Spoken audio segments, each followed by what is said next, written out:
जय भीम। साथियों, इनका नाम है रोहिणी घाबरी, जो आए दिन बड़े भाई एडवोकेट चंद्रशेखर आजाद जी पर एक्स पर आकर टीका टिप्पणी करने लग जाती हैं।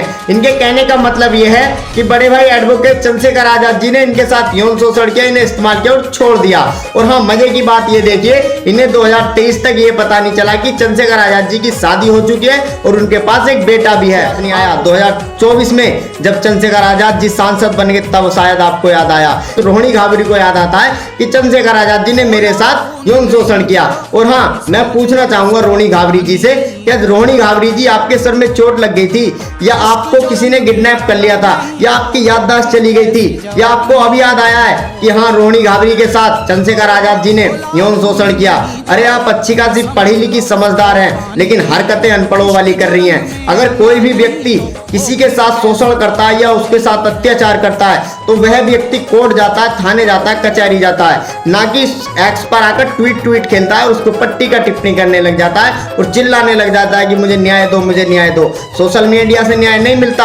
आप अच्छी खासी यूएस से पढ़ी हुई हैं, आप पढ़ी लिखी हैं, आपको मालूम होगा कि इंस्टाग्राम या ट्विटर, फेसबुक, यूट्यूब या सोशल मीडिया आपको न्याय नहीं देगा, आपको न्याय देगा कोर्ट। तो कोर्ट में जाइए, जो आपके पास सबूत है उन सबूतों को पेश कीजिए, जाकर पेश कीजिए और चंद्रशेखर आजाद जी को कराइए जेल। अगर चंद्रशेखर आजाद जी ने गलत किया तो कराइए जेल, लेकिन अपनी पॉपुलैरिटी के चक्कर में और आरएसएस भाजपा के नेतृत्व में ये तुम जो नीच हरकत कर रही हो बड़े भाई चंद्रशेखर आजाद जी पट्टी का टिप्पणी करने की, उन्हें बदनाम करने की जो साजिश रच रही हो ना, ये बिल्कुल गलत है और बिल्कुल ही गलत है। आपको याद है ना, जब मनीषा वाल्मीकि के साथ ऐसा कांड हुआ कि पूरे भारत को पता है, आपको भी पता होगी, तब आप जैसे कहीं नहीं नजर आए, तुम जैसे कहीं बोलते नजर नहीं आए।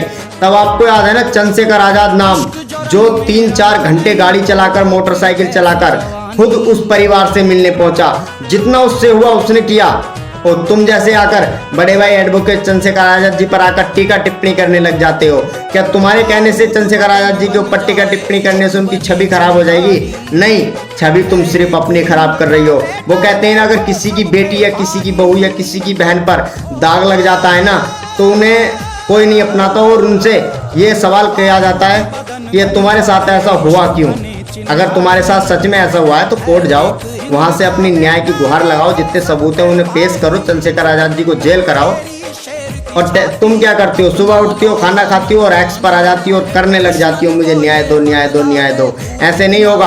आप जाइए, कोर्ट में जाइए और अपने सबूत पेश कीजिए, चंद्रशेखर आजाद जी को जेल कराइए या कुछ भी कराइए, लेकिन जब तक कोर्ट में ना जाओ, सबूत पेश ना कर दो, जब तक उस व्यक्ति को तुम दोषी साबित ना कर दो, तब तक अपना मुंह बंद रखो।